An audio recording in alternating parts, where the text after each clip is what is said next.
Bonjour, vous m'entendez? Merci d'être là. Déjà, on est super content de voir qu'il y ait du monde ce soir. C'est super cool parce que Dauphine, c'est pas non plus. Enfin, c'est à côté, mais c'est pas en plein centre de Paris. Donc, merci d'avoir fait le déplacement. Est-ce que tout le monde parle français? Does anyone want to have the speech in English? Nope. Parfait. Je me présente. Moi, c'est Tiffany Dankwan. Je suis Head of Event chez Women in Web3 et je suis aussi Brand Manager chez Ledger depuis avril dernier. On m'a demandé de raconter un petit peu mon histoire, comment je suis rentrée dans la crypto, parce que je ne sais pas si ici tout le monde travaille déjà dans le monde du Web3 ou en fait a pas mal de connaissances dans le monde du Web3. Mais moi, je suis rentrée il n'y a pas si longtemps que ça. J'ai acheté ma première crypto en début 2021. Donc, je suis pas une grande experte et j'étais une newbie il n'y a pas si longtemps que ça. Et du coup, j'ai intégré Ledger 3 mois après et j'y suis toujours. Donc, c'est so far so good. Donc, voilà. Donc, je vais commencer le talk juste par présenter un peu l'asso qu'on a fondé du coup en juin l'année dernière, 2022. Et ensuite, on va faire du coup une présentation de Happy Wine avec Ulysse, un des fondateurs, et ensuite un panel de discussion avec Naomi, la fondatrice de l'asso, qui va pouvoir modérer le talk, et puis on va laisser un peu de temps pour les questions. Donc, Women in Web3, c'est une association qui est partie en fait de quelque chose qu'on a vu en fait au sein du monde du Web3. En fait, aujourd'hui, du coup, vous pouvez le voir, dans le monde du Web3, on va atteindre normalement d'ici les 5 prochaines années 10 milliards de dollars au sein de ce monde-là. Et qu'est-ce que nous, on a remarqué, c'est qu'en fait, au sein des crypto-entrepreneurs, il y a moins de 5% de femmes dans ce monde-là, donc c'est quand même assez problématique. Et aussi que du coup, au sein de ces utilisateurs et de ces acheteurs de crypto, on n'a que 20% de femmes. Donc finalement, quand on voit ce constat-là, on s'est dit, il y a clairement un problème et c'est pourquoi aujourd'hui on a créé une sorte de collectif qui a pour mission d'accompagner, de connecter et d'empower les femmes. En fait, on veut vraiment dévulgariser, enlever ce stéréotype du monde du Web3 ou même de la tech qui est souvent associé à un monde très masculin et aussi pouvoir donner la chance aux femmes de parler sur des sujets du Web3, de la DeFi, de la crypto et de nous parler de leur expérience. Donc, ce qu'on a fait depuis juin l'année dernière, on a créé un podcast. Donc, il y en a 4 disponibles sur YouTube. En fait, nous, comment on fonctionne? On organise des événements comme ça, à peu près une fois par mois. Là, on est au 8e événement, en partenariat du coup avec des acteurs du monde du Web3. On a créé des webinars aussi et on a une newsletter qui est disponible depuis octobre. On a pour but cette année vraiment de s'étendre à l'international avec des événements du coup en Europe, peut-être plus loin plus tard. Et également en fait de vraiment se raccrocher aussi à des événements phares du Web3, comme par exemple NFT Paris qui arrive du coup en fin février, qui a lieu dans Paris au Palais éphémère. On va vraiment nous essayer de s'intégrer à ce type d'événement majeur et avoir un stand là-bas. Donc, vous aurez aussi l'opportunité de nous voir là-bas, ce qui est super. En fait, comment on fonctionne? Comme je vous l'expliquais, on organise des événements avec des partenaires et des acteurs du Web3. Pour l'instant, on a pu travailler avec World of Women, avec Morpho, avec Tezos, aujourd'hui avec Happy Wine.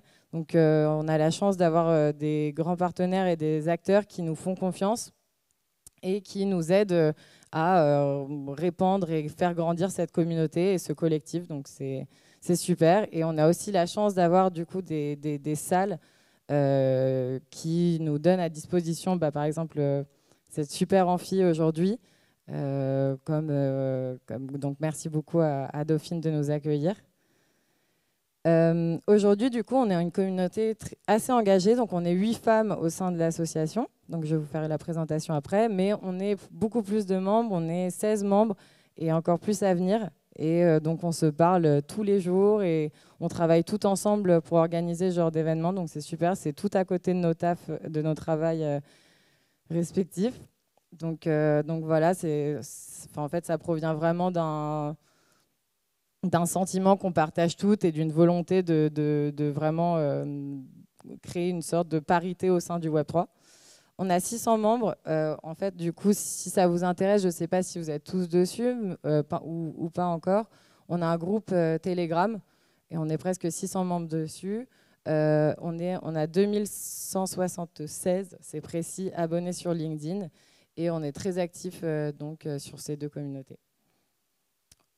On est sur Twitter également, si vous avez, je mettrai le lien après à la fin de la présentation si vous voulez regarder. Donc voilà, donc là c'est les 8 membres de l'asso. Donc vous avez Naomi qui est juste ici, qui est la présidente de l'asso. Anaëlle, qui n'est pas là ce soir, du coup, qui est Head of Strategy et qui nous aide énormément sur aussi tout ce qui est légal, partenariat, création de l'asso. Phoebe, qui est juste ici, qui est du coup Head of Partnership, qui est en contact avec tous les partenaires. Ava, qui du coup, elle était responsable du podcast. On a 2 leads en communication parce que ça prend beaucoup de temps, qui ne sont pas là ce soir, je ne les ai pas vus. Daphné, qui est du coup la responsable créa, qui va en fait travailler sur toute l'identité visuelle, qui fait un travail de dingue et super créatif. Et du coup, moi-même, qui suis en responsable des événements, avec du coup Sophie et Adé qui m'aident au sein de l'équipe, qui sont juste ici. Donc voilà, pour nous suivre, on a vraiment un groupe sur Telegram, on est sur Twitter et on est aussi sur LinkedIn, très actif. Donc n'hésitez pas à rejoindre la communauté. Merci beaucoup. Du coup, je vais laisser la place à Ulysse qui va nous faire la présentation de Happy Wine.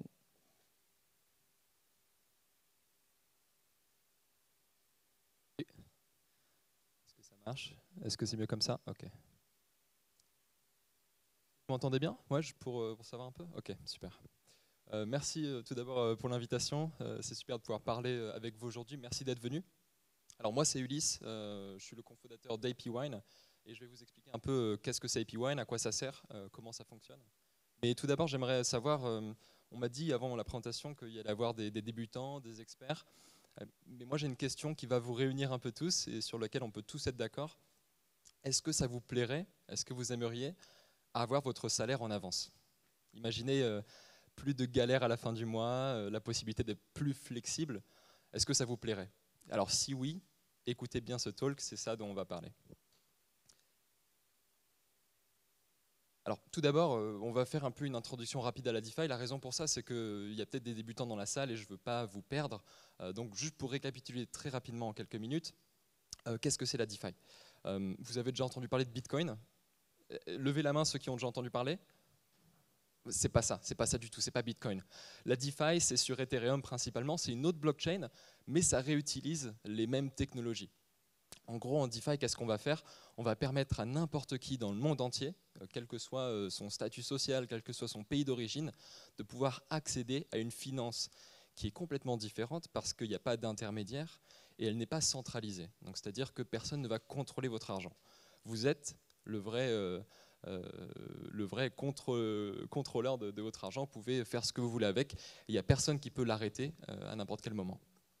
Il y a aussi plein d'applications qui vont être interconnectées, donc il y a beaucoup de flexibilité par rapport à la finance traditionnelle. Et on va voir un peu la différence entre TradFi, donc la finance traditionnelle, et la DeFi. Et ensuite, on va parler des intérêts d'Happy Wine. Alors, pour l'intro rapide à la DeFi, j'ai expliqué qu'il y avait d'un côté la finance traditionnelle qu'on appelle la TradFi. Qu'est-ce que c'est la TradFi? C'est ce que vous avez dans votre téléphone, donc un compte bancaire que vous accédez à travers une application qui est liée aussi à une carte bleue pour faire des achats tous les jours, pour faire des virements. Vous avez également un livret A qui vous permet d'épargner, de gagner plus d'argent en économisant. Ça, c'est des outils de finance traditionnelle. En DeFi, la différence, c'est qu'il n'y a pas d'intermédiaire, donc pas de banque. Vous allez avoir un wallet. Un wallet, vous en avez sûrement si vous utilisez déjà la crypto. Par exemple, MetaMask. MetaMask, c'est une application sur votre téléphone qui va vous permettre de générer des clés mathématiques, des clés privées, et qui va vous permettre de gérer votre argent. Et encore une fois, si vous gardez vos clés privées, personne d'autre ne peut le contrôler, votre argent. Ces applications qui sont sur la DeFi, donc sur la blockchain, elles sont déployées de manière décentralisée, c'est-à-dire que personne ne peut l'arrêter, et elles sont toutes connectées les unes entre les autres. Si vous avez une plateforme A et une plateforme B, vous pouvez très bien utiliser la plateforme A et ensuite redéposer sur la plateforme B. On va voir un peu comment ça fonctionne. Mais voilà la principale différence entre TradFi et DeFi, c'est la flexibilité et l'ownership de son argent. Maintenant, comment ça fonctionne, la génération d'intérêts en finance traditionnelle? Alors, on a expliqué voilà, livret A, épargne, mais concrètement, qu'est-ce qui se passe? Si vous avez déposé de l'argent sur votre compte bancaire, la banque, donc l'intermédiaire, va prendre cet argent et va l'utiliser pour ne pas que l'argent dorme, va l'utiliser pour faire des emprunts ou des crédits à d'autres particuliers. Donc, si vous avez déjà fait un emprunt immobilier ou si vous allez le faire bientôt, vous allez pouvoir emprunter à la banque, et cet argent, il ne vient pas de nulle part, il vient d'autres personnes, en partie. Ensuite, une fois que l'emprunt est remboursé, vous allez avoir des intérêts qui vont être payés en plus, et ces intérêts vont être transférés en tout petite partie à celui qui a déposé en premier. Donc quand vous déposez sur votre compte en banque, vous allez avoir votre argent qui va fructifier chaque année. Mais c'est des taux qui sont vraiment minimes. Maintenant, en DeFi, on s'est dit, mais attends, pourquoi est-ce qu'il y a besoin de cet intermédiaire? Et en fait, il n'y a plus besoin de cet intermédiaire. Une des raisons, c'est que tout tourne avec du code et de manière décentralisée, donc instoppable. Ce qu'on va pouvoir faire, c'est qu'on va pouvoir éliminer cet intermédiaire qui n'est plus nécessaire, en tout cas en DeFi. Je ne suis pas en train de vous vendre la DeFi, la TradFi est encore aujourd'hui nécessaire parce qu'il y a plein d'outils qui ne sont pas encore accessibles en DeFi, mais c'est ce sur quoi on travaille pour que tout le monde puisse y avoir accès dans le futur. Même système, sauf que imaginez qu'il n'y a plus la banque, bah forcément tous les intérêts vont aller directement dans votre poche, ou en tout cas la plus grosse partie. Donc il n'y a plus cet intermédiaire qui va prendre la majorité des intérêts. À part effectivement du code, donc tout va tourner avec du code, c'est pour ça qu'il n'y a pas besoin de faire confiance à quelqu'un. Voilà un peu des exemples de protocoles, de projets en crypto, et particulièrement en DeFi. Donc on a par exemple Aave, Compound. Alors vous inquiétez pas, c'est pas la peine de paniquer si vous les connaissez pas. Mais on va voir un peu, on va focuser sur un exemple ici. C'est juste pour vous montrer à quel point il y a beaucoup de plateformes en DeFi, et on va voir aussi comment ça peut se connecter les unes entre les autres. Alors la génération d'intérêt en DeFi, contrairement à la TradFi, comment ça se passe? Vous allez avoir votre crypto, par exemple du DAI, et pour ceux qui ne connaissent pas le DAI, c'est le logo D ici. C'est une crypto qui vaut toujours $1. Vous allez me dire, mais comment ça se fait, parce que le Bitcoin n'arrête pas d'être volatile, etc. On a inventé un outil qui s'appelle un stablecoin, donc un coin stable, et qui va toujours valoir $1. Une fois qu'on a ça, on n'a plus le côté volatilité, on va pouvoir vraiment fructifier cet argent en le déposant sur des plateformes de rendement. Par exemple, Aave, donc c'est le petit logo, si vous voyez ici, c'est le petit logo fantôme de la troisième rangée. Donc Aave, c'est actuellement la plus grosse plateforme sur laquelle vous pouvez générer des intérêts. C'est comme une banque, sauf qu'au lieu d'être une banque, c'est du code. Et tout tourne avec du code et des mathématiques.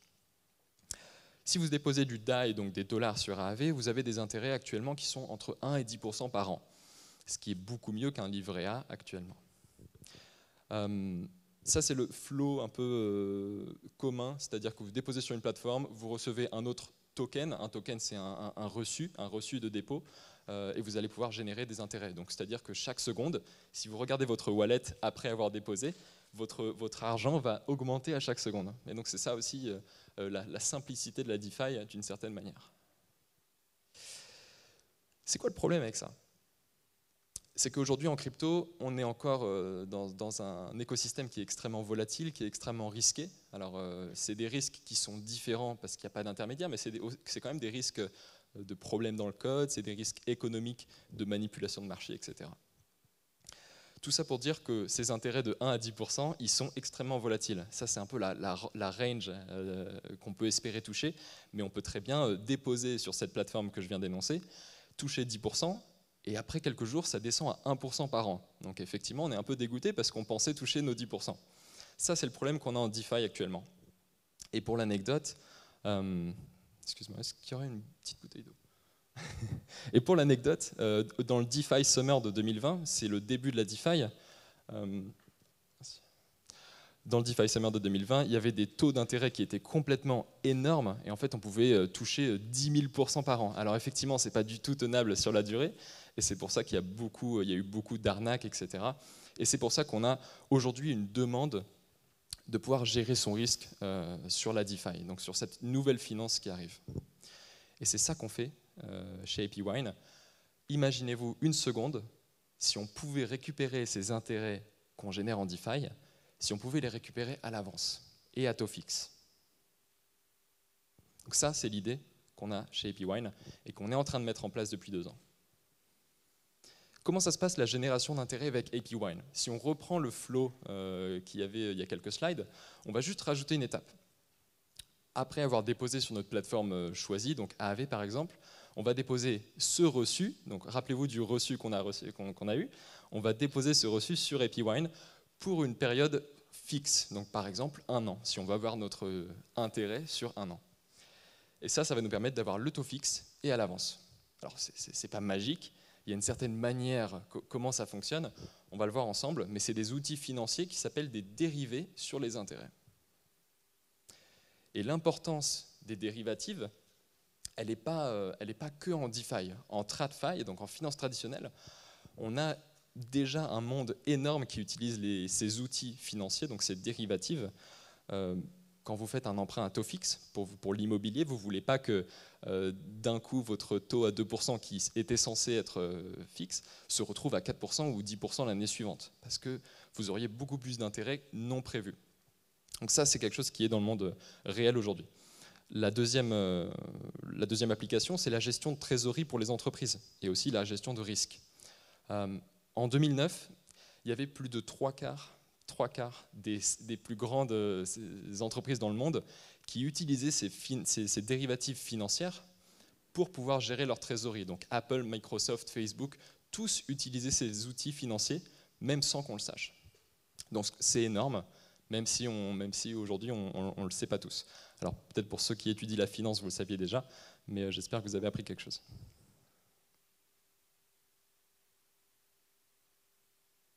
Comment ça marche? C'est la grande question à $1 million. Comment ça marche à AP Wine? Il y a 2 composants principaux. Et si on a le temps, on va voir les 2. Le premier, c'est la tokenisation de yield. Et le deuxième, c'est le marché du yield. Et le marché du yield, c'est quelque chose qu'on est en train de préparer. Et je vais vous en parler un peu aujourd'hui. Premièrement, on va voir la tokenisation de yield, à quoi ça sert et comment ça peut être utilisé. Alors, tokenisation de yield. Tokenisation, donc rendre quelque chose qui n'est pas un token en token. Intuitivement, c'est ce qu'on peut penser. Et c'est exactement ça. Si on se rappelle, et juste pour clarifier un peu les mots, token, c'est en fait tout simplement une crypto-monnaie. Token, ça peut être des dollars, donc du DAI, ça peut être de l'Ethereum, ça peut être du Bitcoin, ça peut être n'importe quoi. C'est un token, comme des pièces de monnaie. Donc si on arrive avec un token de rendement, c'est un token qui est productif, puisqu'il génère des intérêts à chaque seconde, et qu'on va le déposer sur AP Wine, qu'est-ce qui se passe? C'est ça le cœur d'AP Wine. On va recevoir non pas un reçu, mais 2 reçus. Le premier, ça va être le principal token. Le principal token, en fait, c'est un reçu qui va valoir toujours la même valeur dans le temps qu'au moment où on l'a déposé. Donc si vous déposez $100 de ce token qui génère des intérêts du ADAI, eh ben, le principal token va toujours valoir $100. Ça ne changera jamais. Mais vous allez me dire comment ça se fait, parce que le ADAI était censé générer des intérêts. Donc ça va où ces intérêts? Ça va dans le token de rendement qui s'appelle le yield token et qui va contenir tous les rendements futurs. Donc c'est cette crypto qui est en rose ici. Et rappelez-vous-en parce qu'on va le réutiliser après. C'est cet outil, donc ce token de rendement futur, qui va servir à avoir beaucoup d'applications par la suite. Maintenant qu'on a compris comment ça fonctionne, cette tokenisation de yield, et on va voir à quoi ça peut servir, mais il faut bien se rappeler qu'on va séparer le capital initial, donc le dépôt initial, des intérêts qui vont être générés par la suite. Cette séparation est très importante. Le marché du yield, qu'est-ce que c'est? Paniquez pas, Ça va être très simple. Imaginez une seconde une sorte de Leboncoin ou un eBay. Partons sur Leboncoin, c'est peut-être plus simple. Donc un Leboncoin où vous pouvez vendre votre salaire en avance. Donc imaginez, par exemple, vous gagnez 70 000 par an, 70 000 $ par an, mais voilà, vous avez un peu des galères parce que vous venez d'être embauché et je sais pas, vous devez payer votre loyer, vous devez payer votre abonnement, vous voulez payer plein de choses, mais vous n'avez pas encore l'argent, puisque vous allez le toucher chaque mois, un peu. Ce que vous allez faire, si vous avez besoin de cet argent en avance, c'est que vous allez aller sur ce Leboncoin, sur ce marché, et vous allez dire, salut, moi je gagne 70 000 par an, mais je suis prêt à vendre mon salaire à l'avance, sur un an, à 60 000 au lieu de 70 000. Donc là, il y a quelqu'un en face qui va arriver, et forcément il va dire, c'est pas mal, c'est une bonne offre, puisque si j'investis 60 000 pour acheter ce salaire en avance, à la fin de l'année, je vais récupérer 10 000, je vais faire un profit de 10 000. Ce qui est un très bon rendement. Donc c'est une situation gagnant-gagnant, puisque moi j'ai mon salaire en avance, et de l'autre côté, la personne qui me l'a acheté, elle va faire un profit. Donc c'est ça la situation gagnant-gagnant. Ça c'est un peu le principe du marché du yield. Et en fait maintenant, si on arrête de penser à Leboncoin et qu'on remplace les termes revenus... Ok, il y a une slide qui a dégagé, mais c'est pas grave. Prenez les petits bonhommes là à gauche, et vous remplacez ça par les tokens roses qu'on a vus tout à l'heure, donc les tokens de rendement, qui représentent le salaire, en gros, les intérêts futurs. Si vous remplacez les bonhommes par ces tokens roses, vous avez ce qui s'appelle le marché du yield, donc le marché des intérêts futurs. Ça marche exactement de la même manière, c'est-à-dire que quelqu'un va venir, il va dire, tiens, moi j'ai ce token qui génère X par an, mais je veux le vendre à X-1, comme ça tu fais un profit, et moi je suis gagnant aussi. La situation est parfaite. C'est donc ce marché du yield sur lequel on est en train de travailler, et il faut se rappeler que ça, c'est possible seulement si on a la tokenisation du yield d'abord, puisque c'est un composant principal qui est réutilisé après. Et ça, c'est aussi la beauté de la DeFi, c'est qu'on va créer des outils, donc des primitives, qui vont ensuite servir à créer des nouveaux produits, des nouvelles plateformes, des nouveaux sites et applications. Et on peut les connecter les uns entre les autres. Ce marché du yield, juste pour mentionner très rapidement, pour ceux qui sont un peu plus techniques et qui veulent comprendre un peu comment ça marche, ce marché du yield va être basé sur ce qu'on appelle une L2. Une L2, c'est une sorte de blockchain, c'est basé sur la blockchain, mais en fait c'est une couche qui va situer par-dessus. Cette couche va garder la sécurité de la blockchain initiale, mais avec des transactions qui sont beaucoup plus rapides, beaucoup plus efficaces et beaucoup moins chères. Parce que imaginez sur Leboncoin, si vous deviez payer 5 € à chaque fois que vous voulez mettre un article. Forcément, ce n'est pas très rentable, ce n'est pas très intéressant. C'est pour ça qu'on utilise une L2, pour que tout se fasse de manière beaucoup plus rapide et moins chère. Et maintenant, ça c'est intéressant. Qu'est-ce qu'on peut faire avec ce marché du yield? Qu'est-ce qu'on peut faire avec cette tokenisation de yield? Il y a énormément de use cases, de possibilités. On va en mentionner que 3 parce que sinon on aurait pour des heures, mais ça peut être intéressant que vous réfléchissiez et que vous vous dites tiens, est-ce que je pourrais créer d'autres stratégies, d'autres possibilités avec cette séparation du yield, cette tokenisation de yield. Une des stratégies, ça peut être, la plus basique, l'achat des intérêts sous-évalués. Imaginez sur cette plateforme que moi je vends mon yield à 10% par an, alors qu'en réalité il est actuellement à 20% par an. Ça représente une grosse différence. Donc quelqu'un qui se dit, tiens, je pense qu'il y a une offre, il y a une affaire à faire, il va venir sur la plateforme et il va m'acheter mon yield. Donc ça, c'est la stratégie de base, acheter les intérêts futurs avec un certain discount, donc une certaine remise. La deuxième, qui est intéressante et qui est assez unique spécifiquement en DeFi, puisque ça, c'est pas possible en finance traditionnelle, en tout cas pas de la même manière de composable et aussi simple et accessible à tous, c'est la stratégie de Yieldception. Pour ceux qui ont vu le film Inception, voilà, c'est un rêve dans un rêve dans un rêve dans un rêve. Ben nous, on va faire pareil. On va réinvestir en boucle des intérêts à l'avance. Donc on va vendre nos intérêts à l'avance. Qu'est-ce qu'on fait de ça? On le réinvestit pour que ça génère des intérêts qu'on va récupérer à l'avance, etc., etc.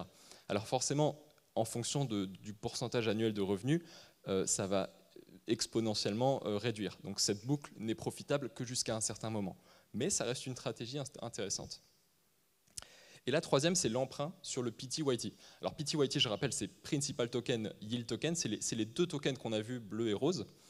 Et en fait, ces tokens, ils ont une valeur. Même si ça représente des dérivés, des outils particuliers, il y a une valeur. Ils ne valent pas 0$.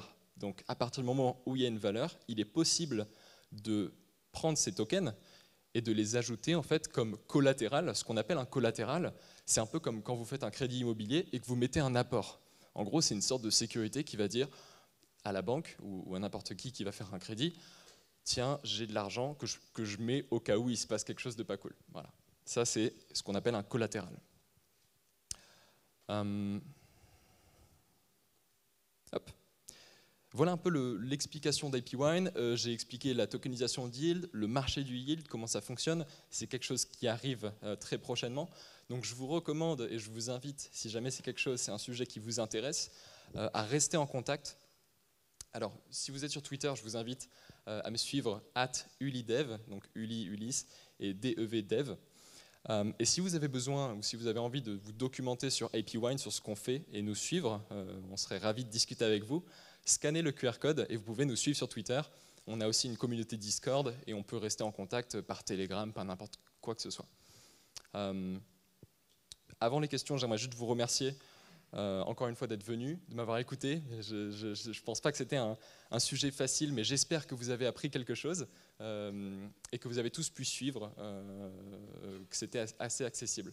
J'ai essayé d'être technique, mais pas trop, donc n'hésitez pas à me donner aussi des commentaires et je serais ravi de répondre à vos questions si vous en avez. Merci beaucoup.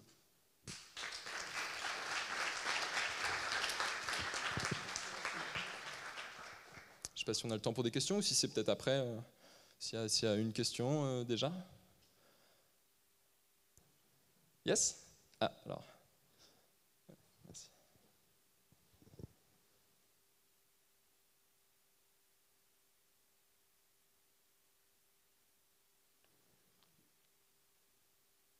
Bonsoir, merci beaucoup pour la présentation, c'était très cool. Moi j'ai deux petites questions.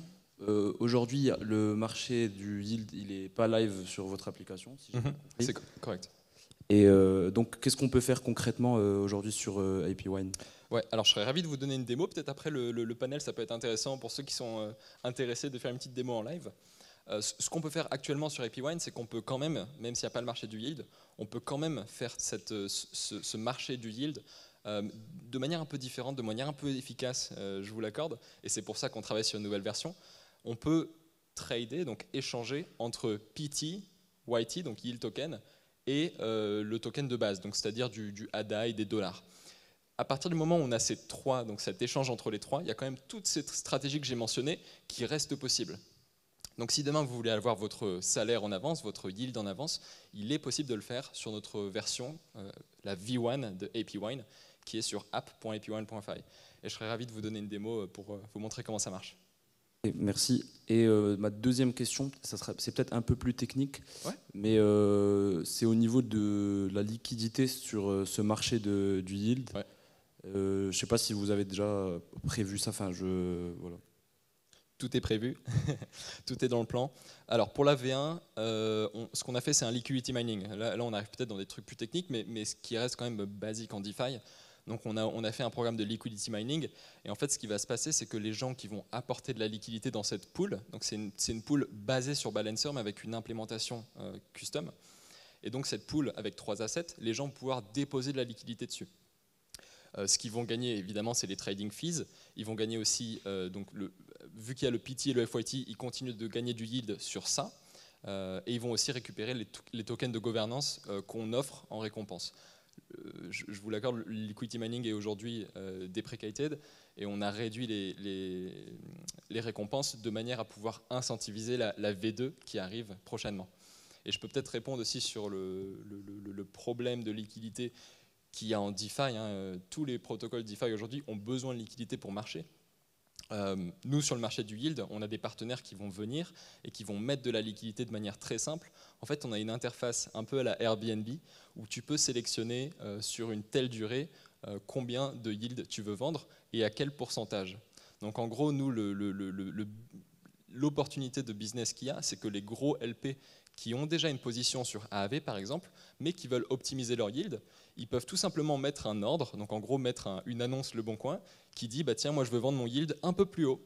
Et en fait, ça fait du market making. Même si c'est de la liquidité qui va être utilisée ou non, ça fait quand même de la liquidité. Et donc, c'est ça qui va participer au market making. Le fait que ce soit sur L2, ça va aussi rendre les choses beaucoup plus simples et beaucoup plus rapides. C'est pour ça qu'on s'attend à ce qu'il y ait un market making actif et non pas automatique comme sur Uniswap. Parce que c'est ça qu'on a utilisé pour la V1. On avait un market making automatique. Et pour la V2, c'est un market making qui va se faire à la fois manuellement, à travers ce marché du yield, et aussi à la fois avec des vaults qui vont pouvoir, les utilisateurs vont pouvoir déposer très simplement, et ça va être managé de manière automatique. Il y avait un événement, je crois que vous avez fait avec StakeDAO. Ouais. Donc pour ceux qui sont venus à l'événement StakeDAO, ils vous ont peut-être parlé des stratégies que eux ils ont. Et ça fait partie des stratégies qui sont possibles à travers les intégrations StakeDAO x APWine. C'est-à-dire que StakeDAO va par exemple va être un LP parmi d'autres et va pouvoir faire des stratégies automatiques de LP sur APWine. J'espère que c'était assez clair et que j'ai répondu un peu à toute la totalité du spectre. Ouais. Ouais. Vu que vous tokenisez du rendement sur la base de positions de lending et borrowing, ouais. notamment celle de AV, que se passe-t-il lorsque une de ces positions est liquidée, par exemple? Que se passe-t-il au niveau des tokens? Alors, c'est un système qui est un peu différent.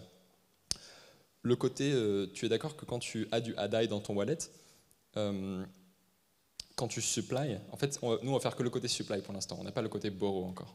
Certes, mais ouais. Une supply peut venir avec un borrow. Certes, la supply aura un rendement.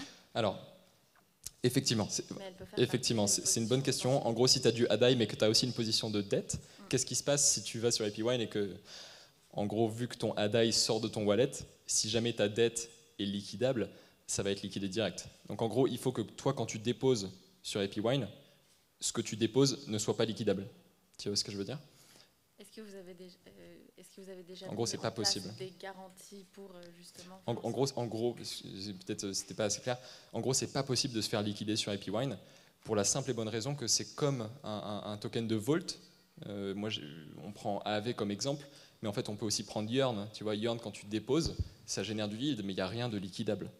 Okay. C'est exactement le même système.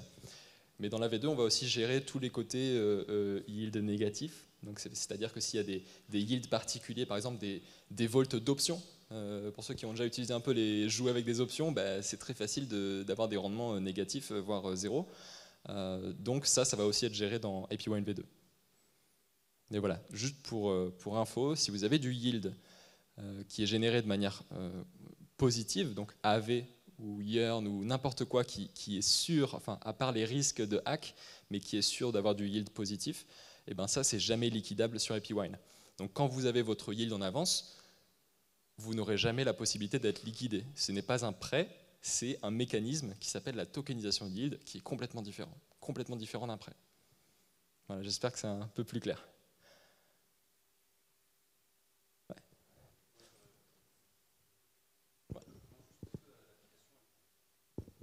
Est-ce que l'application prend des frais?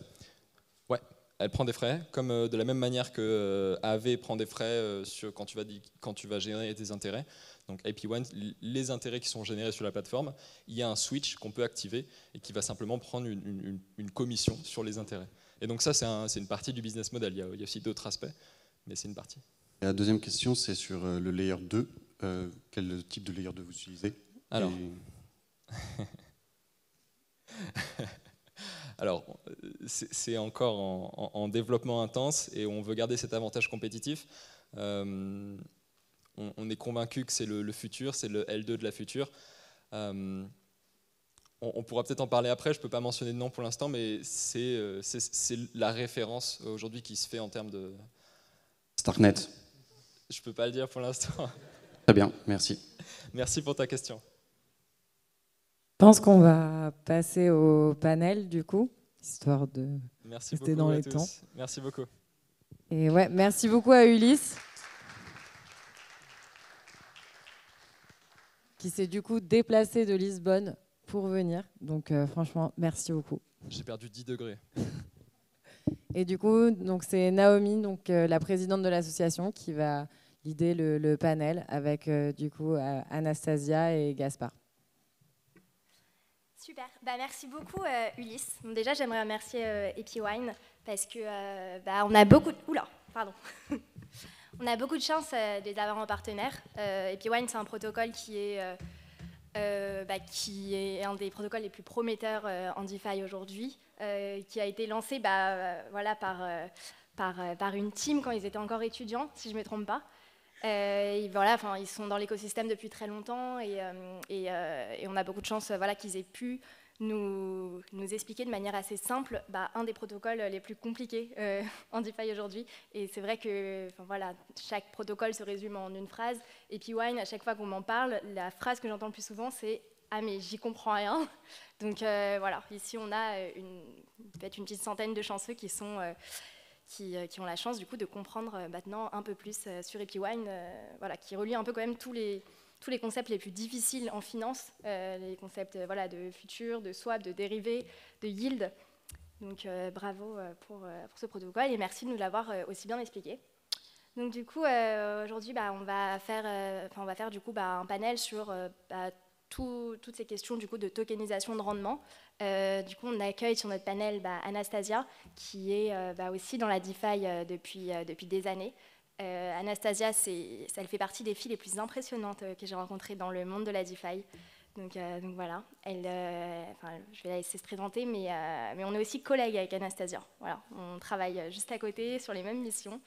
Donc c'est aussi pour ça que je la trouve impressionnante et que je la connais très bien. Et Gaspard, du coup, qui est dans l'écosystème depuis très longtemps et qui est du coup un des cofondateurs d'Epywine. Donc on a beaucoup de chance du coup d'avoir sur ce panel des gens aussi brillants qu'on accueille pour la première fois dans notre panel. Donc du coup on va commencer avec une question très simple. Introduisez-vous. Moi je vous trouve brillants tous les deux. Vous avez eu toutes les cartes en main pour réussir dans le monde de la finance traditionnelle, puisque si je ne me trompe pas, vous avez tous les deux fait des études en tout cas très orientées économie, mathématiques.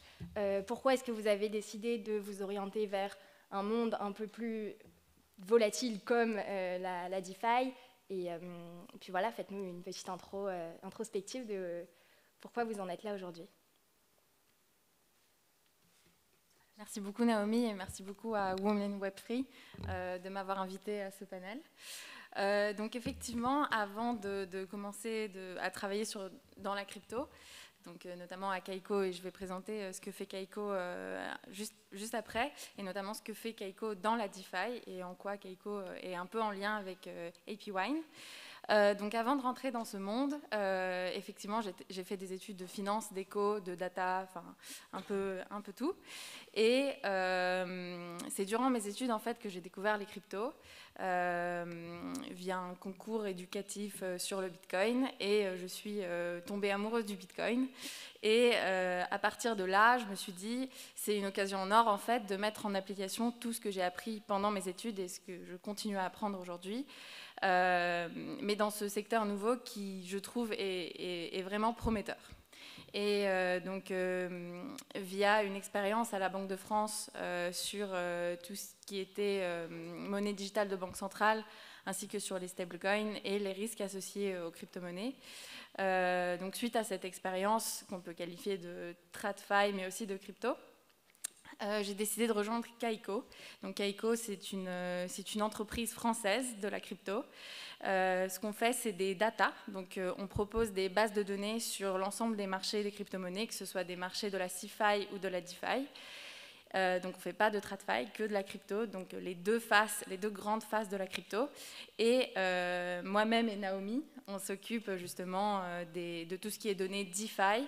Donc on s'occupe de rendre accessibles toutes les API qu'on trouve sur les protocoles de lending ou tout ce qui se passe en fait sur la DeFi en termes de transactions, de rendre ça accessible via des outils assez communs comme des fichiers CSV ou des API à des développeurs d'institutions ou d'entreprises du secteur financier pour pouvoir leur permettre d'adopter la crypto et notamment la DeFi.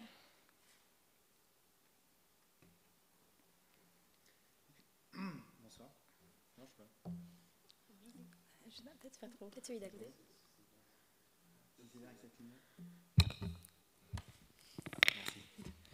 Du coup, moi, je fais de l'informatique. Et pas du tout. Donc, en fait, Gaspard, j'ai été étudiant français à l'EPFL en informatique, où j'ai rencontré Ulysse, Antoine et Jean, les autres cofondateurs. Ça fait un moment que j'étais dans la crypto, que je jouais avec. On était en 2020. Donc, on était un peu plongé là-dedans. Je faisais un peu de recherche académique sur ces sujets aussi. Et on a simplement constaté un gros bloc qui manquait en fait dans la DeFi. Et c'était toute la partie sur la spéculation sur les taux d'intérêt. C'est-à-dire que nous, en tant qu'utilisateurs DeFi, on passait notre temps à générer des intérêts, à observer des opportunités. Mais il n'y avait aucun layer d'instruments qui permettait de les manipuler directement. Donc on avait tous un background informatique et on s'est lancé donc mi-2020 dedans. Et aujourd'hui, ça fait un peu plus de 2 ans qu'on est dans cette aventure avec une quinzaine de personnes. Et voilà, je suis ravi d'être là aussi ce soir. Merci pour l'invitation.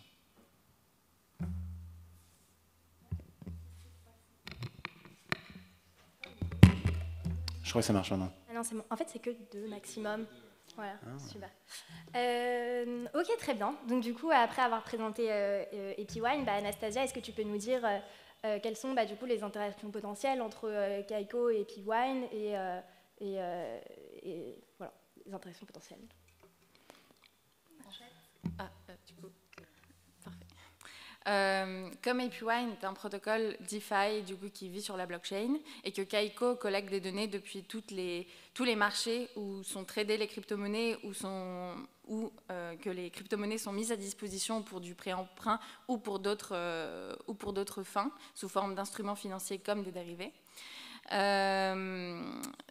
La manière avec laquelle on travaille avec les protocoles DeFi, pas encore avec EpiWine, mais j'espère, c'est qu'en fait, nous, on va, grâce à notre infrastructure, donc en gros, on participe au réseau, à une blockchain, et du coup, grâce à ça, on est capable de collecter des données directement depuis la blockchain, et notamment des données sur les API, sur quel volume a été tradé sur telle place de marché, pour tel token, et ce, de manière assez massive, parce qu'en fait, on est capable de couvrir, par exemple, toutes les liquidity pools ou plusieurs blockchains à la fois, et rendre ça accessible via un seul outil, pour permettre justement à nos clients, qui sont des entreprises ou des institutionnels, d'avoir accès à ces données, parce qu'eux-mêmes, ils sont très curieux de ce qui se passe dans la DeFi.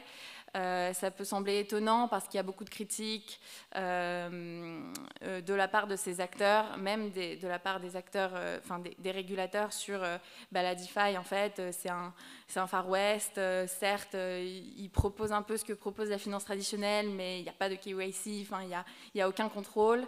Mais en fait, ils s'y intéressent énormément. La preuve en est que 100% de nos clients font partie de ce monde et de plus en plus s'intéressent à avoir accès aux données DeFi pour pouvoir justement faire de la recherche, découvrir comment s'opèrent des opérations d'arbitrage ou des attaques directement sur la blockchain et comment justement les utilisateurs de la DeFi utilisent la DeFi pour opérer ces nouvelles attaques, ainsi que pour des choses un peu plus positives, comme directement investir en fait leurs fonds dans la DeFi, surtout depuis des événements comme FTX, qui fait partie du coup de la CeFi et non de la DeFi. Et en fait, on voit que des acteurs qui, avant, achetaient seulement des données de la CeFi chez nous, donc sur ce qui se passe sur FTX, Binance, Coinbase, etc., en fait, ils reviennent vers nous pour nous dire on va un peu tourner notre stratégie vers la DeFi parce qu'on est de plus en plus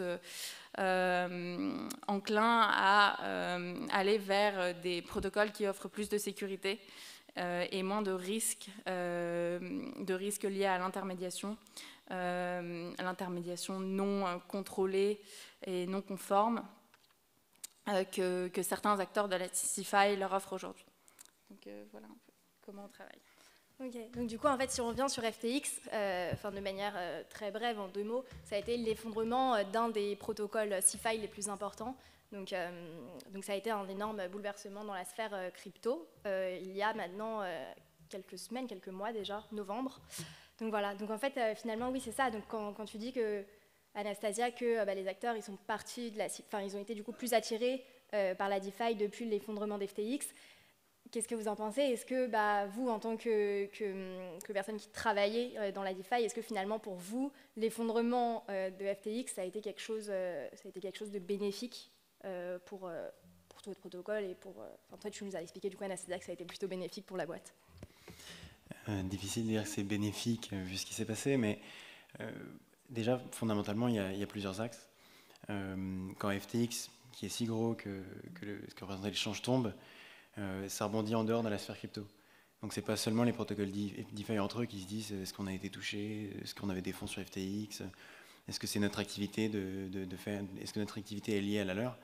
Fondamentalement, ça tâche l'image beaucoup de cet écosystème qui a déjà du mal à se la construire. Donc ça ne nous bénéficie pas. Ça derrière, le régulateur, monsieur tout le monde qui regarde la télé, il va dire oui, je vous l'avais dit, c'était de la crypto, je m'y attendais, je le savais. Donc ça ne nous bénéficie pas. Fondamentalement, ce qui ne nous bénéficie pas, c'est l'amalgame qui est fait entre un organisme très centralisé et des protocoles qui, justement, ont pour but de recréer une finance ouverte, transparente, automatique, donc en fait qui prend la distance par rapport à ce paradigme qui a tous ces problèmes qu'on peut voir justement dans une crise comme ça. Donc ça, je pense que ça donne un peu raison à la DeFi, oui, carrément. Maintenant, il y a plein de thématiques qui sont à reprendre là-dessus. La DeFi, c'est transparent, on peut voir ce qui se passe, mais heureusement qu'il y a aussi des entreprises qui travaillent sur la donnée, dans la mesure où c'est pas parce que la donnée est accessible qu'elle est lisible, et forcément il y a beaucoup de risques qui sont propres à la DeFi et sur lesquels on travaille, mais au moins on peut recréer une finance qui s'appuie sur des bases et des prémices qui permettent d'éviter ce genre de situation.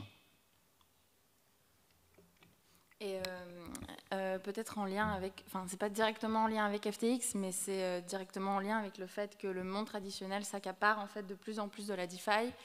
Une annonce qui m'a marquée dernièrement, c'était celle de la Bank of International Settlements avec leur projet Marianne qui propose en fait de créer un AMM.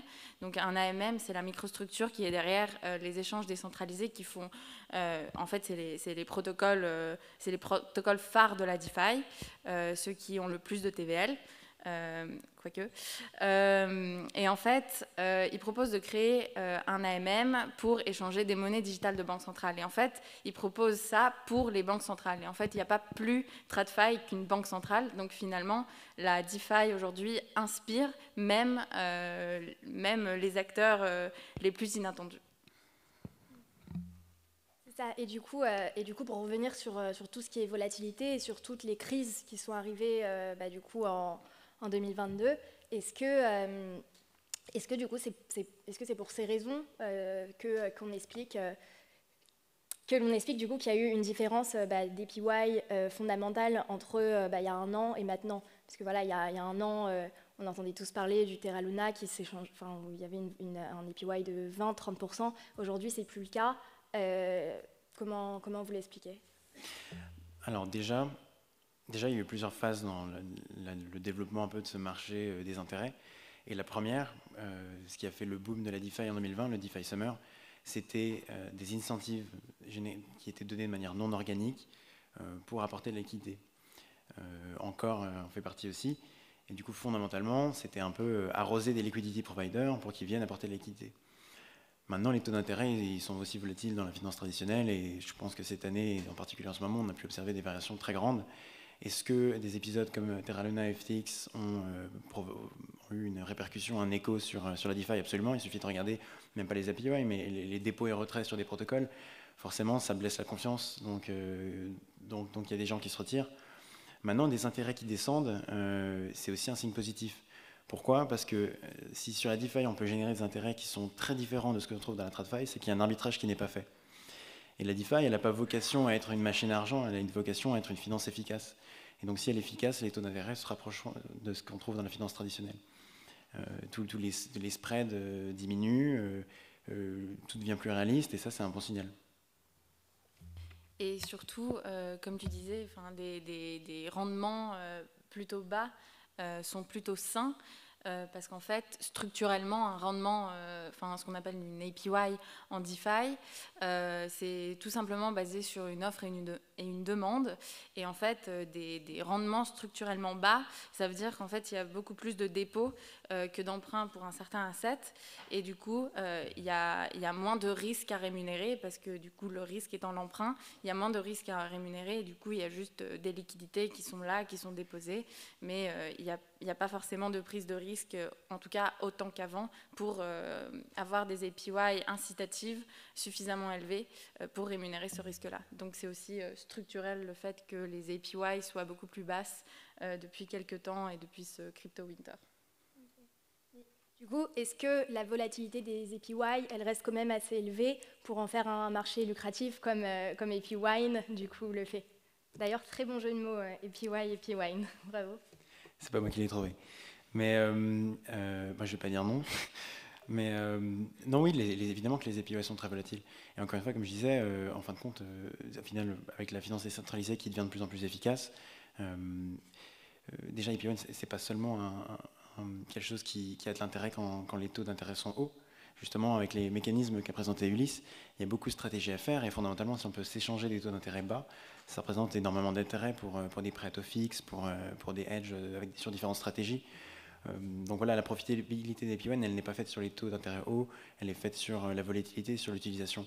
C'est aussi pour ça que, comme Ulysse le disait bien sur certains aspects, suite à la question qui a été posée très justement, on a itéré sur un produit pour enlever des frictions qu'il y avait sur les instruments qu'on proposait et le rendre beaucoup plus utilisable, beaucoup plus intégrable dans les stratégies qui se font aujourd'hui dans la DeFi. Voilà, non, je pense que les taux d'intérêt, clairement, il y a énormément d'arbitrage qui peut encore être fait dans la DeFi avec des instruments comme ceux que propose APWine. Et d'ailleurs, même avec notre V1 et la liquidité qu'on avait, on avait une très bonne utilisation. On avait un produit très compliqué, ça on ne le démentira pas, mais on avait une très bonne user retention. Les gens qui utilisent APWine continuent à l'utiliser. C'est des outils qui fondamentalement sont assez utiles et même extrêmement nécessaires pour des gens qui utilisent la DeFi de manière générale, même pour d'autres, en dehors des gens qui utilisent la DeFi. C'est très fréquent dans les grandes entreprises d'utiliser ce genre d'instrument pour se hedger par rapport à sa liquidité.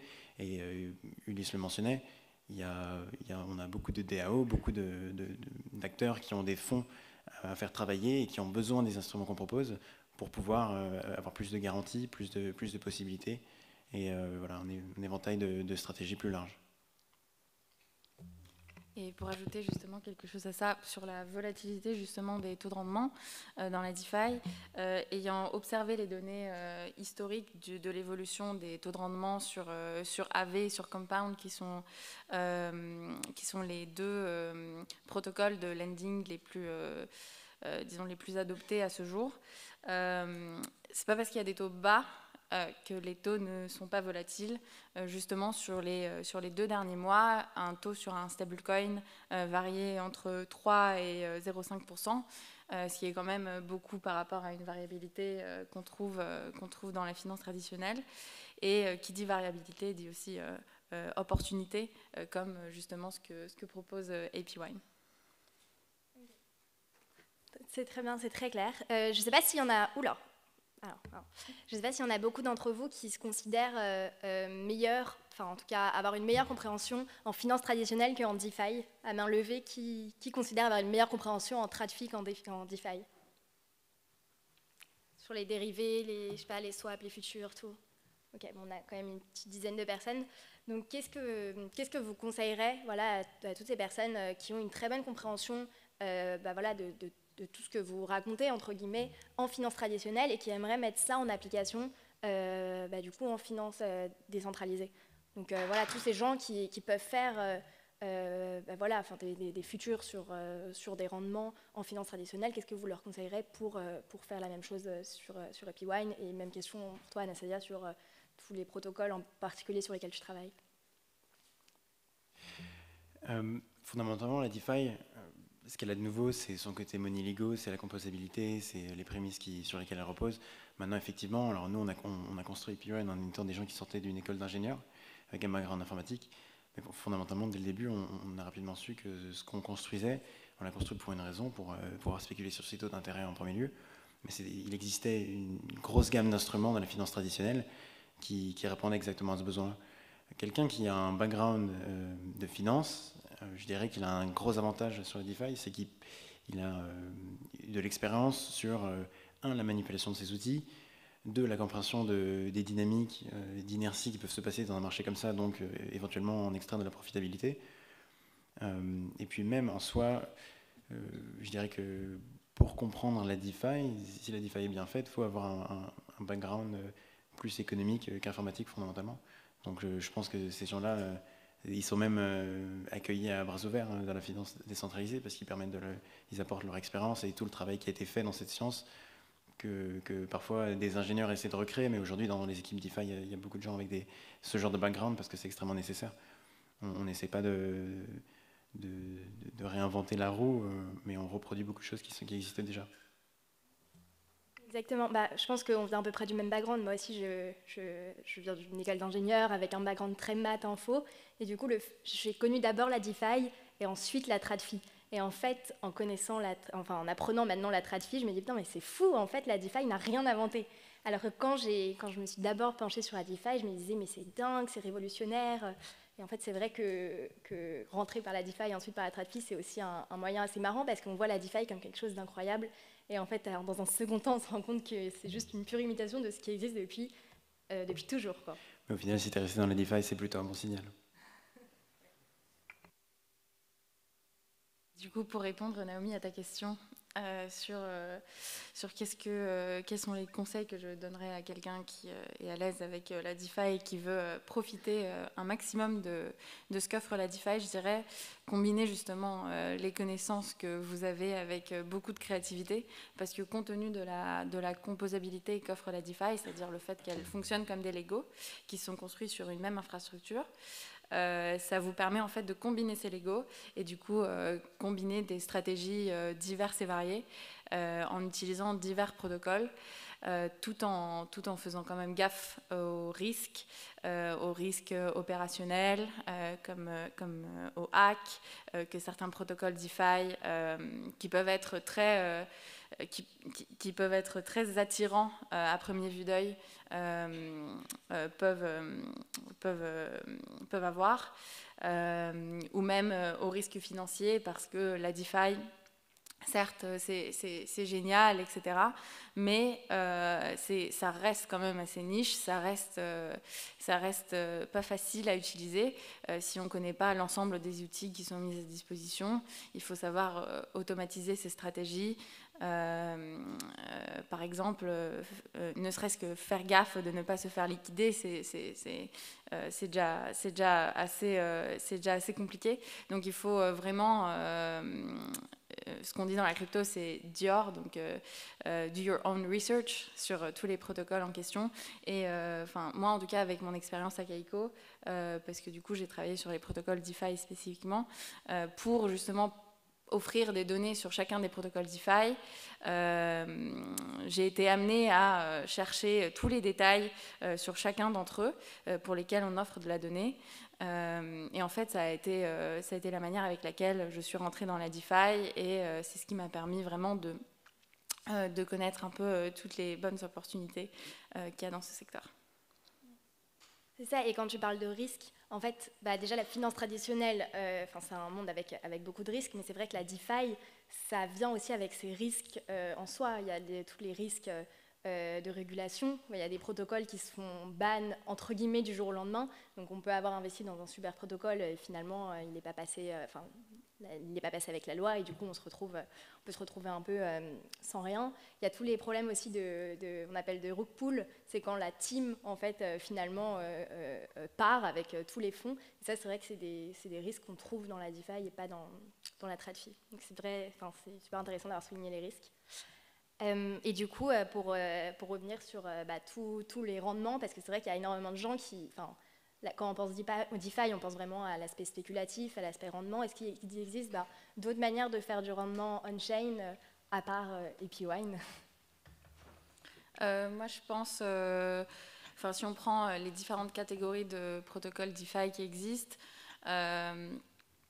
tout simplement du liquidity providing. Il s'agit d'apporter de la liquidité sur des liquidity pools qu'ensuite des traders vont utiliser pour swapper un asset contre un autre. Ce que vous recevez en tant que liquidity provider, c'est ce qu'on appelle les transaction fees, qui sont du coup payés par les traders. Un autre moyen de faire du rendement, et je crois qu'Ulysse en a parlé tout à l'heure, c'est le liquidity mining. En gros, il s'agit, vous pouvez déposer des fonds sur n'importe quel pool, que ce soit sur des protocoles de lending ou même sur des liquidity pools, des échanges décentralisés. Mais parfois, vous avez des mécanismes incitatifs qui sont mis en place par le protocole lui-même, qui offrent du coup, en plus des rendements que vous allez obtenir via votre dépôt, qui offre ses propres tokens, donc le token du protocole, en plus de cela pour vous inciter à venir déposer de la liquidité sur le protocole. Un exemple assez marquant, c'est celui de SushiSwap, qui, au moment de sa genèse, qui consistait à copier-coller Uniswap, mais apporter un peu plus d'incitation à venir sur SushiSwap pour pouvoir attirer tous les utilisateurs qui étaient d'abord sur Uniswap. Ils ont justement utilisé cette méthode pour justement attirer ces personnes-là. Donc c'est les deux manières auxquelles je pense. Si je peux juste vite fait, très bon exemple avec SushiSwap, et je veux juste réitérer là-dessus sur le fait que si vous designez un protocole et que vous vous basez sur les incentives sont juste censés être une carotte pour dire aux nouveaux utilisateurs, tiens, venez, moi j'ai une nouvelle plateforme qui est super cool, qui est bien meilleure que celle-là. En fait, c'est juste la carotte de base. Si vous vous basez là-dessus comme business model, donc que les intérêts sont vos propres tokens, ça s'appelle un Ponzi, et on a vu l'exemple qui s'est passé les derniers mois avec Encore, etc., que vous avez aussi mentionné. Donc voilà, juste s'il y en a parmi vous qui sont chauds en code, chauds en finance et qui veulent créer un protocole, voilà, c'est juste à prendre en compte, designer votre protocole sans mettre les tokens de gouvernance en compte, puisque sinon ça ne sera pas du tout organique ni sustainable dans le long terme. Mais très bon exemple avec SushiSwap. Ou sinon sur le court terme. Enfin, ça peut être quand même pas mal sur le court terme. La petite carotte sur le court terme. Alors, excuse-moi, juste avant que tu répondes, Gaspard, et du coup, comment vous faites avec les tokens de gouvernance au sein du... Il y a une subtilité, c'est que le token peut aussi, lui, être designé de manière à être productif. Par exemple, sur AppWine, quand tu vas bloquer tes APW, donc le token de gouvernance, sur plusieurs années, comme de la même manière qu'avec Curve, pour ceux qui connaissent, vous allez pouvoir récupérer une partie des trading fees et des performance fees de la plateforme. Donc ça, c'est un token productif. Mon exemple se basait simplement sur les plateformes comme Anchor qui vont dire venez, il y a un APY de 10 000%, et en fait à la fin on se rend compte que ces rendements n'étaient pas du tout sustainable. Je parle juste de ça, mais effectivement il peut y avoir des mécanismes durables sur le long terme si c'est bien pensé. Typiquement, un des plus gros protocoles DeFi, Curve, fonctionne aussi avec des incentives, mais derrière le but c'est d'essayer, effectivement, la timeline est à prendre en compte. La liquidity mining, ça a été un très bon mécanisme pendant longtemps pour bootstrapper les liquidités. Après, il y a beaucoup de protocoles qui ont dit non, on ne fait plus de liquidity mining, mais utiliser un airdrop. Bon, c'est une façon de. Ça revient au même, plus ou moins. Ou alors un liquidity mining avec des tokens bloqués ou autre. Finalement, les gens essaient de chercher différents éléments de marketing pour amener de l'équité au début. Mais ce que dit Ulysse, c'est ce qui est très juste, c'est que finalement, il faut que les choses soient organiques. Il faut que ça soit vraiment rentable de donner de la liquidité. Et c'est pour ça que SushiSwap a eu du mal, parce que le design de l'AMM de base à la Uniswap V2, c'est pas un modèle optimal du tout. Et donc ça a bien fonctionné parce qu'il y avait des gens qui mettaient des incentives, mais je connais pas beaucoup de monde qui générait des profits sustainable sur des paires de tokens en mode 50-50 sur les weights, enfin bref. Juste pour rajouter par rapport aux intérêts qui peuvent être générés, donc la DeFi évidemment a bien démocratisé ça. Ce qui est intéressant, c'est de voir d'autres classes d'assets qui peuvent être tokenisées et mises un peu on-chain et qui apportent des rendements qui peuvent représenter quelque chose de différent que juste l'utilisation des protocoles DeFi. On pense à l'immobilier avec Realty, ça peut être aussi du staking finalement, sur de la validation, sur de la sécurité. Il y a différentes façons d'apporter l'équité et il y a différents types d'assets. Et au final, on peut se retrouver avec des rendements qui représentent des choses relativement différentes.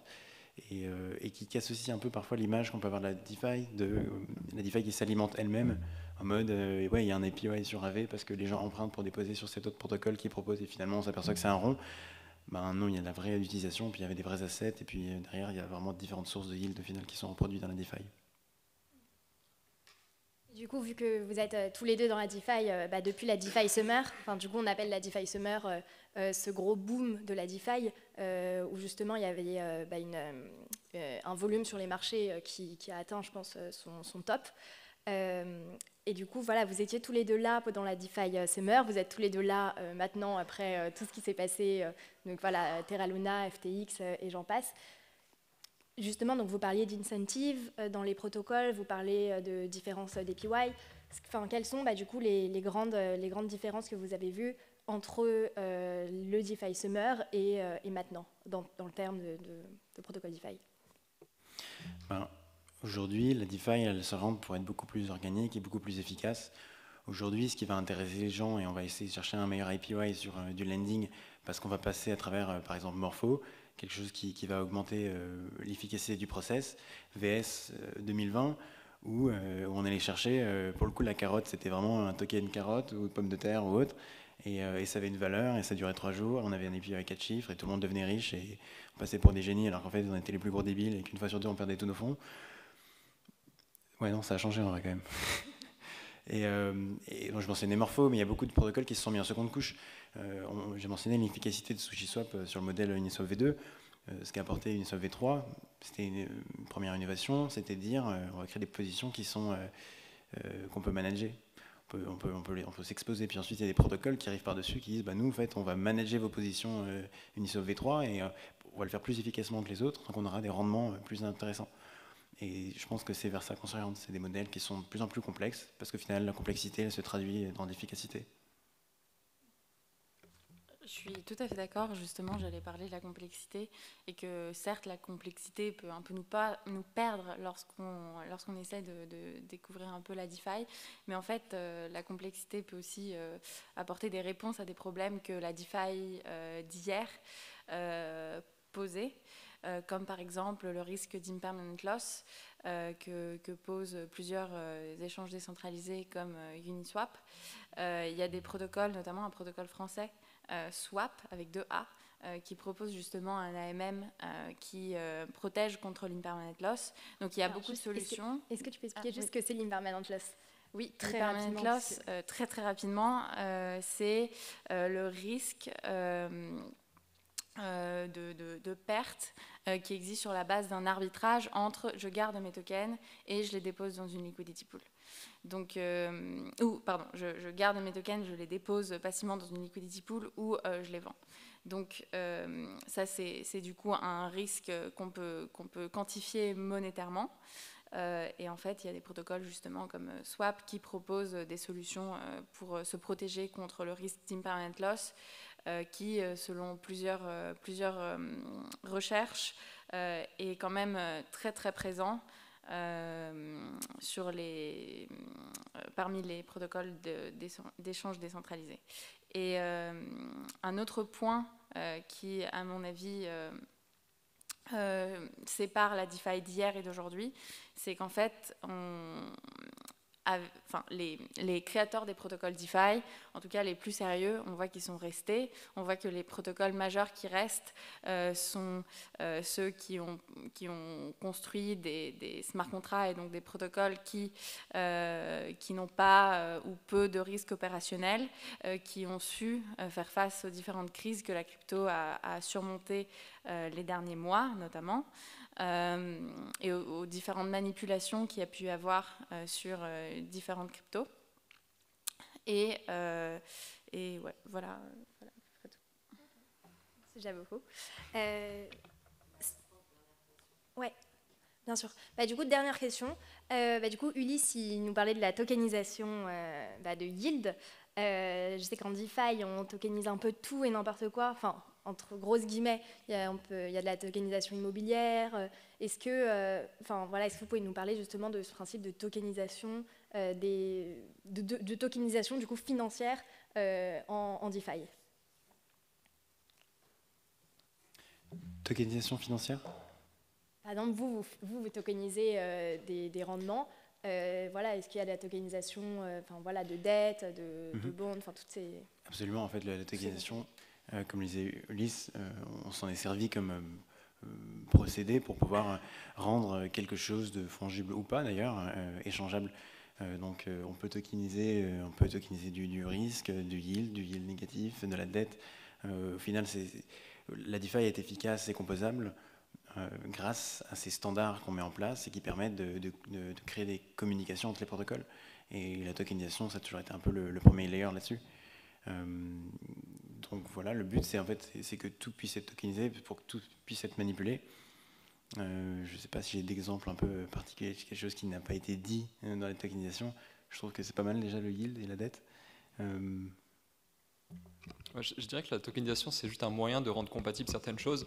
Par exemple, le loyer en immobilier, ce n'est pas quelque chose aujourd'hui qu'on peut utiliser en DeFi, en crypto, à part avec certains projets qui ont pour vocation de tokeniser donc des appartements, des maisons entières et le loyer qui va avec. Donc en gros, c'est comme si on a un objet, quoi que ce soit, et en fait on va wrapper, on va mettre un papier cadeau sur cet objet pour qu'il soit reconnu par une machine, par une plateforme, par quoi que ce soit, et que ça soit utilisable, en l'occurrence en DeFi. On peut tokeniser n'importe quoi, on peut tokeniser de la dette, on peut tokeniser une position de LP, on peut tokeniser de l'immobilier, on peut tokeniser les rendements futurs, on peut tokeniser l'appartenance partagée, enfin l'ownership partagé d'un NFT. Imaginez que vous avez un Bored Ape avec vos potes. Ce Bored Ape a une certaine valeur, une grosse valeur, et vous vous dites, bah, attendez, on ne va pas se faire confiance parce que s'il y en a un de nous qui peut courir avec le Bored Ape, ce qu'on va faire, c'est qu'on va le mettre dans un smart contract, donc un bout de code, et on va créer des tokens qui représentent une partie de ce Bored Ape. Et en gros, ça va être des sortes de mini tokens de gouvernance qui vont faire que chaque personne peut voter, ok, qu'est-ce qu'on va faire avec ce Bored Ape. Donc c'est comme si vous faites un objet partagé avec vos potes, sauf que c'est sur la blockchain, c'est tokenisé, et du coup, il n'y a plus besoin de se faire confiance. C'est beau l'amitié. Un autre exemple auquel je pensais en parlant de dette, c'est l'equity. Donc il y a pas mal de banques internationales, comme par exemple la Société Générale, qui justement sont très très actives sur la tokenisation de l'equity, des bonds ou même de produits structurés. Ce qui est en fait très intéressant parce que du coup, ils créent des tokens qui potentiellement plus tard, dans quelques années, pourront peut-être être disponibles parmi les tokens qui sont disponibles sur les protocoles DeFi comme Uniswap ou d'autres aujourd'hui, parce que finalement, ça reste des tokens comme les autres. Ils sont inspirés par les mêmes templates de création de tokens et du coup du même packaging. Donc voilà, c'est à mon avis l'equity, les bonds et d'autres instruments financiers tokenisés qu'on appelle du coup les security tokens qui font aussi partie, à mon avis, de l'avenir de la DeFi.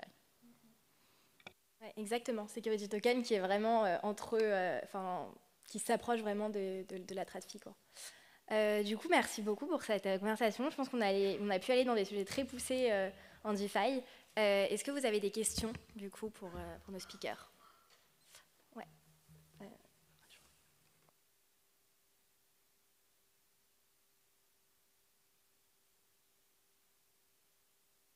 Oui, vous avez parlé de risque, de hack et tout ça au niveau Web3, mais j'ai vu qu'il y avait du bug bounty, notamment dans votre projet intégré. Est-ce que vous êtes par contre passé par la case d'un audit de code ou autre avant? Oui. Oui, parce que en fait, c'est des choses totalement différentes. Les audits, c'est nécessaire. Tu le fais déjà au sein de ton équipe, tu le fais avec des reviews externes de gens que tu connaisses, un peu dans l'écosystème. Ensuite, tu vas avoir des boîtes externes pour qui c'est leur centre d'activité. Tu en fais plusieurs, parce que tu n'es jamais sûr. Et une fois que tu as vraiment le best effort qui est fait, et que tu déploies, que ton code est public, tout ça, tu n'es jamais à l'abri qu'il puisse toujours y avoir quelque chose qui est passé à travers la main du filet. Et les bounties, ça fonctionne relativement bien dans l'écosystème. Ça n'existe pas que depuis la crypto, même dans n'importe quel système pour informatique ou autre. Et ça fonctionne très bien. Et le principe, c'est d'arriver au point où, une fois que ton protocole est déployé, tu permets de donner une incentive à quelqu'un qui irait trouvées par hasard, ou même qui irait chercher des failles dans ton protocole, tu lui donnes une incentive de faire une responsive disclosure, donc d'aller te voir et indiquer quel est le problème qu'il a trouvé. Et ça permet simplement de le fixer, de limiter les dommages, et cette personne est récompensée. Donc oui, c'est deux choses qui font pair en fait. Et puis même aujourd'hui, donc il y a les bounty, puis il y a des audits qui sont faits un peu en mode community-led, les codes for Arena et compagnie. Ça marche relativement bien. Au final, les gens participent beaucoup à ce genre de programme. C'est très très bénéfique à l'écosystème. Je pense que ça limite un nombre de casses qu'on sous-estime pas mal.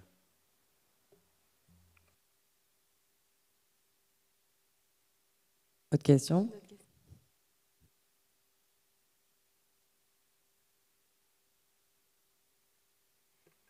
Ok, super. Bah écoutez, merci beaucoup. Je vais laisser Phoebe, qui est là depuis le début de l'association, conclure. Bonsoir. Merci beaucoup d'être venu ce soir. C'était super d'avoir autant de monde. Encore merci P-Wine d'avoir pu parler de votre protocole et Anastasia d'avoir discuté sur le panel. Comme on l'a dit un peu au début, donc l'asso, c'est vraiment le but, c'est de pouvoir promouvoir les femmes jusqu'au bout. Donc on essaie de faire venir des protocoles intéressants pour justement motiver, apprendre de nouvelles choses et savoir que c'est là qui veulent travailler dans ce secteur. On espère qu'on en a motivé quelques-uns d'ailleurs, parce que je vois quand même quelques hommes. On est ravis aussi de nous avoir.